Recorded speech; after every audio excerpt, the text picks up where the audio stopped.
আমাদের পার্টির কেন্দ্রীয় কমিটির সদস্য এতক্ষণ মীনাক্ষী আপনাদের সামনে বলছিল, আপনারা যারা এখানে আছেন আমার গুরুজনেরা, আমার ভাইয়েরা, বোনেরা, বন্ধুরা, আমার বিশ্বাস নতুন করে বিরাট কোনো কথা বলার আমাদের কোনো কারণ নেই। গোটা বাংলার মানুষ জানেন, গোটা বাংলার মানুষ সেই দিকে তাকিয়ে আছেন।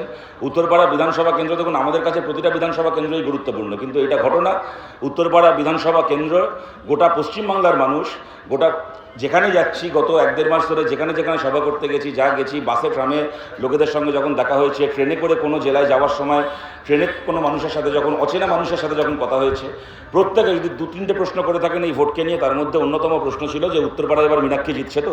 অত্যন্ত গর্বের সঙ্গে, অত্যন্ত আশার সঙ্গে, অত্যন্ত আত্মবিশ্বাসের সঙ্গে বলেছি যে হ্যাঁ, উত্তরপাড়ায় মীনাক্ষী জিতছে, উত্তরপাড়ায় আমরা জিতছি। এবং আপনাদেরকে দেখেই ভরসা হচ্ছে যে আমাদের এই আত্মবিশ্বাস ভুল নয়। রজতদা যেটা মীনাক্ষীর নাম ঘোষণা করার সময় রজতদা যেটা বলল, রজতদা সেই ঘোষণা মিথ্যে নয়। 8-9 দিন পরে এই উত্তরপাড়ার বিধায়কের নাম হবে মীনাক্ষী মুখার্জি, আপনাদের আশীর্বাদে, আপনাদের ভালোবাসা, আপনাদের সমর্থনে। কারণ আপনারা দেখেছেন কদিন আগে মমতা ব্যানার্জি একটা মিটিংয়ের ক্লিপ খুব ভাইরাল হয়েছিল। উনি সভা করছেন এরকম মঞ্চে দাঁড়িয়ে হেঁটে হেঁটে, তো বোধহয় সামনে যে সাংবাদিকরা ছিলেন, আপনারা যেরকম অনেকে মোবাইল নিয়ে আছেন, অনেকে মিডিয়া থেকে বা বিভিন্ন পোর্টাল থেকে আছেন, তো কোনো পোর্টালের কোনো সাংবাদিক বোধহয় ওনার মমতা ব্যানার্জি মঞ্চে বলছে না, সামনে থেকে লোক উঠে চলে যাচ্ছে, তো সেদিকে ক্যামেরাটা ঘুরিয়েছে। মঞ্চ থেকেই মুখ্যমন্ত্রী তাকে বকছে, যাই তুমি ওইদিকে ক্যামেরাটা ঘোরাচ্ছ কেন, দেখছো না মঞ্চে আমি দাঁড়িয়ে আছি, আমার ছবি তোলো। তোমাকে বলেছি লোক কোথায় উঠে যাচ্ছে সেই ছবি তুলতে। আমরা বলছি এখানে যারা আপনারা যারা ক্যামেরা নিয়ে আছেন, আপনাদের কাছে আবেদন করছি, আমরা মুখ্যমন্ত্রীর মতো বলবো না যে মঞ্চের দিকে ক্যামেরাটাকে তাক করে রাখো, মানুষের দিকে ঘোরাতে হবে না। আমরা বরং হাত জোর করে আবেদন করছি মঞ্চের দিকে ক্যামেরা রাখতে হবে না, আপনারা মানুষের দিকে তাকান। আমি যেখানে দাঁড়িয়ে আছি এখান থেকে যেদিকে তাকাচ্ছি, আমার ডান দিকে যেদিকে তাকাচ্ছি, খালি মাথা আর মাথা, মানুষ আর মানুষ। যে রাস্তা দিয়ে আসছিলাম দেখছিলাম যেখানে আমাদের মাইকগুলো লাগানো আছে, সেখানে মানুষ জড়ো হয়ে শুনছেন আমাদের কথা। আমাদের লুকানোর কিছু নেই, কেউ উঠে চলে যাচ্ছে না, আমাদের আড়াল করার কিছু নেই। আমরা যেভাবে মিটিংয়ে মিছিলে মানুষের ঢল আমরা দেখছি, তাতে আমরা আশাবাদী। আমরা বুঝতে পারছি পশ্চিমবাংলার হাওয়া এবার ডান দিক থেকে বাঁদিকে বইছে। এবং তৃণমূলকে নিয়ে এখানে ঘন্টার পর ঘন্টা বলে যাওয়া যায়, কিন্তু কি হবে বলুন তো ওদেরকে নিয়ে বলে, ওদেরকে গালাগাল দিয়ে, গালাগাল খেয়ে এরা জীবনে শুধরবে, জীবনে চুরি করা বন্ধ করবে। এই তৃণমূলের নেতাগুলোকে থেকে ভাবি, এটা এমন চোর, এগুলো যে কোনদিন বেঁচে আছে, এতে চুরি করবে, এগুলো থেকে যদি মরে ভূত হয়ে যাবে, শ্মশানের কাঠ চুরি করে পয়সা কামাবে, তবু চুরি করা বন্ধ করবে না। এদেরকে নিয়ে গালাগাল দেওয়া, নিজেরও সময় নষ্ট, অন্যেরও সময় নষ্ট। আর তার মধ্যে একটা হয়েছে পশ্চিমবাংলায় বিজেপি, এটা অদ্ভুত পার্টি। ভোট এসে গেল, ভোট চলছে, একটা ফেজে ভোট হয়ে গেছে পশ্চিমবাংলা, আর এক ফেজে ভোট বাকি আছে। একটা পার্টির পা থেকে মাথা পর্যন্ত আর কোনো বক্তব্য নেই, একটাই বক্তব্য, কি সিপিএমকে কেউ ভোট দেবেন না, বামপন্থীদেরকে কেউ ভোট দেবেন না, বামপন্থীদেরকে ভোট দিলে ভোট নষ্ট হবে, পশ্চিমবাংলায় তৃণমূলকে একমাত্র আমরা বিজেপি হারাতে পারবো। সিপিএমের সমর্থকদের কাছেও বলছি, দয়া করে এইবারের মতো ভোটটা আমাদেরকে দিন। এটা অদ্ভুত পার্টি, চিন্তা করুন, একটা পার্টি যারা প্রার্থী ভাড়া নেয় তৃণমূলের কাছ থেকে আর ভোট ভাড়া নেয় সিপিএমের কাছ থেকে। তারা বেঁচে আছে কি করতে ভাই? বেঁচে আছে কি করতে? মরে গেলে তো পারে এরা। এরা এই সমস্ত গালগল্প আগের বারে শুনিয়েছিল, আপনাদের মনে আছে 2021 সালে এই সমস্ত গালগল্প শুনিয়েছে, তখন প্রবীর ঘোষাল প্রার্থী ছিল।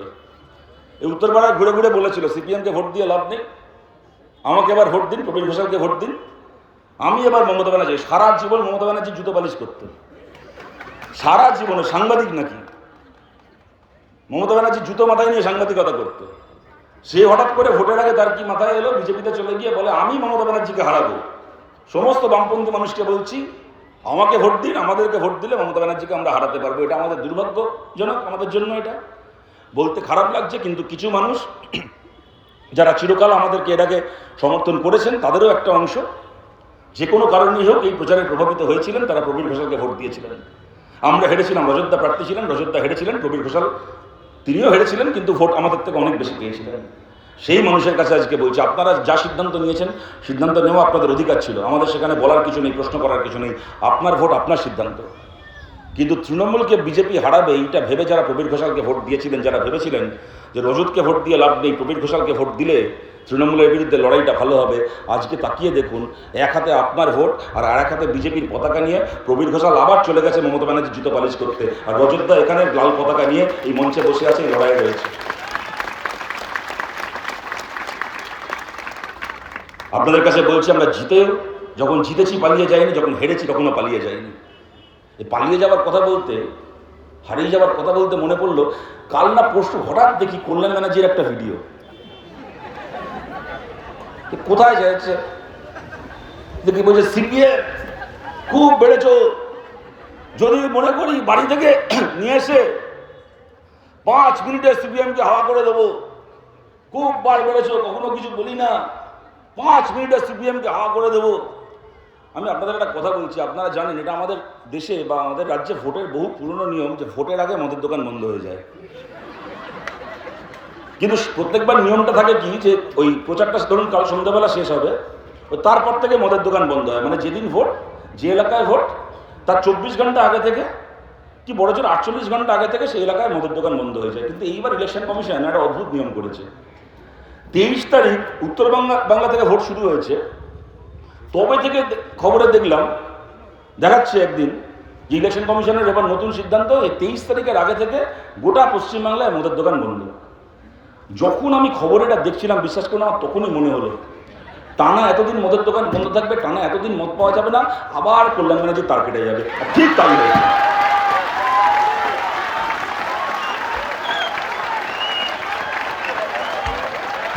এটা এই আমি বিশ্বাস করুন, যে আমি টিভিতে দেখছিলাম, আমি জানতাম কিছু না কিছু একটা হবে। আমি দেখলাম পরশুদিন দেখলাম না, ঠিক আছে। কল্যাণ ব্যানার্জিকে বলছি, আমরা 15 বছর পশ্চিমবাংলায় কম লোক তো চেষ্টা করলেন আমাদের হাওয়া করে দেওয়ার, যাদের সঙ্গে একসঙ্গে মিটিং করেছি, মিছিল করেছি, একসাথে দেওয়াল লিখেছি, এখন তাদের নাম লেখা শহীদ বেদিতে মালা দিতে হয়। আমাদের কত কর্মী আজকে এই তারিখেও বিনা বিচারে জেল খাটছেন, লড়াই করতে গিয়ে, আন্দোলন করতে গিয়ে। কেউ চুরি ডাকাতি করেনি, লড়াই করতে গিয়ে, আন্দোলন করতে গিয়ে বিনা বিচারে জেল কেটেছেন বছরের পর বছর। আমাদের এত কর্মী, পার্টি অফিস দখল হয়েছে, হামলা হয়েছে। আমাদের কোনো কমরেড, তিনি কমিউনিস্ট পার্টি করেন, পার্টির হয়ে পঞ্চায়েতে প্রার্থী হয়েছেন বলে তার পরিবারকে শেষ করে দেওয়া হয়েছে। এত কিছুর পরেও যখন লাল পতাকা বাংলার মাটিতে উঠছে, ভবিষ্যতে উঠবে, কল্যাণবাবু লাল পতাকাকে নিয়ে চিন্তা করবেন না। কিন্তু হাওয়া করার কথা যদি বলেন, পশ্চিমবাংলায় সরকার তৈরি করার জন্য আমরা শূন্য হয়েও মাথা উঁচু করে কমিউনিস্ট পার্টি করছি। পশ্চিমবাংলায় সরকার তৈরি করার জন্য 148 জন এমএলএ লাগে। যেদিন আপনার দল 147টা এমএলএ পাবে না, তারপরে 30 সেকেন্ড আর আপনার দলটাকে পশ্চিমবাংলায় খুঁজে পাওয়া যাবে না। 30 সেকেন্ড, তারপর 30 সেকেন্ড এই বাংলায়, তারপর তৃণমূল কংগ্রেস বলে আর কোনো দল থাকবে না। আপনাদের কাছে আবেদন করছি, পশ্চিমবাংলায় বিজেপি এই যত উত্তরপ্রদেশ থেকে, বিহার থেকে নেতা উড়ে আসছে, ঘর বাড়ি বাড়ি এখানে থাকছে, গোটা পশ্চিমবাংলা ছেয়ে গেছে। এখন এবার ভোটের প্রচারের কাছে সব জায়গায় ছুটতে ছুটতে দেখলাম। কোনোদিন আমি অনেক বছর হলো, মানে কম করে 10-12 বছর হলো আমি গোটা রাজ্য জুড়ে ভোটের প্রচার করছি। আমার কথাটা বলতে লজ্জা করছে, জ্যোতিদারা এখানে রয়েছেন, ওনাদের অভিজ্ঞতা, পল্টুদাদের অভিজ্ঞতা আমার থেকে অনেক বেশি। কিন্তু আমি আমার সীমিত অভিজ্ঞতায় কখনো 10-12 বছরে যতগুলো ভোট দেখেছি, আমি কোনো ভোটে এত বিহার ইউপির গাড়ি দেখিনি পশ্চিমবাংলায়। জানি না রাজ্যের সরকার, পুলিশ কি করছে। অকাতরে বিহার ইউপির গাড়ি পশ্চিমবাংলায় ঘুরে যাচ্ছে, হেলিকপ্টার করে নেতা আসছে, প্রধানমন্ত্রী আসছে, অমিত শাহ আসছে। আপনাদেরকে বলছি, 4 তারিখ ভোটের ফলাফল বেরোবে।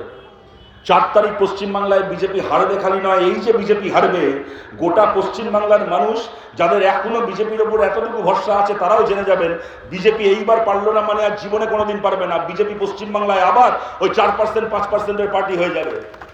বিহার উত্তরপ্রদেশ থেকে যারা উড়ে এসছে, তারা আবার বিহার উত্তরপ্রদেশে উড়ে উড়ে ফেরত চলে যাবে। অন্যান্য দল থেকে যাদেরকে দলে ভাঙিয়ে এনেছিল, এই প্রবীর ঘোষালের মতো লোকজন আগেই চলে গেছে। বাকি যে কটা এখনো অব্দি রয়ে গেছে, যার যার আগের দলে বা এই দল ওই দলে, কেউ না কেউ আবার কোনো না কোনো দলে ঠিক ঢুকে যাবে। আমরা কমিউনিস্ট পার্টি, আমরা এই পশ্চিমবাংলার মাটিতে, উত্তরপ্রদেশ, বিহার থেকে আমরা উড়েও আসিনি। আমরা অন্য কোনো দল থেকে নেতা ধরে আমাদের দলও তৈরি করিনি। এই বাংলার মাটিতে কমিউনিস্ট পার্টি তৈরি হয়েছে তেভাগার আন্দোলন থেকে। বাংলার মাটিতে কমিউনিস্ট পার্টি তৈরি হয়েছে 59-এর খাদ্য আন্দোলন থেকে। বাংলার মাটিতে কমিউনিস্ট পার্টি তৈরি হয়েছে ট্রাম ভাড়া বৃদ্ধির বিরুদ্ধে ছাত্র যুবদের লড়াই থেকে, শিক্ষার দাবিতে, কাজের দাবিতে ছাত্র যুবদের আন্দোলন থেকে, রাজনৈতিক বন্দী মুক্তির সংগ্রাম থেকে। বাংলার মাটিতে কমিউনিস্ট পার্টি তৈরি হয়েছে 12 ক্লাস পর্যন্ত অবৈতনিক শিক্ষার লড়াই থেকে, আইপিটিআর মুভমেন্ট থেকে, সলিল চৌধুরী, হেমাঙ্গ বিশ্বাসের গান থেকে এই মাটিতে কমিউনিস্ট পার্টি তৈরি হয়েছে। সত্যজিৎ রায়, ঋত্বিক ঘটক, মৃণাল সেনের সিনেমা থেকে এই বাংলা বামপন্থাকে চিনেছে। শম্ভু মিত্র, উৎপল দত্তর নাটক থেকে এই পশ্চিমবাংলা, বাংলার মানুষ কমিউনিস্ট পার্টিকে চিনেছে। আমরা উত্তরপ্রদেশ, বিহার থেকে উড়েও আসিনি, আমরা বিহার ইউপিতে উড়েও যাব না। আমরা কমিউনিস্ট পার্টি করি এই বাংলার মাটিতে। আমরা ছিলাম, আমরা আছি, আমরাই থাকবো এই বাংলায়, আমরাই থাকবো।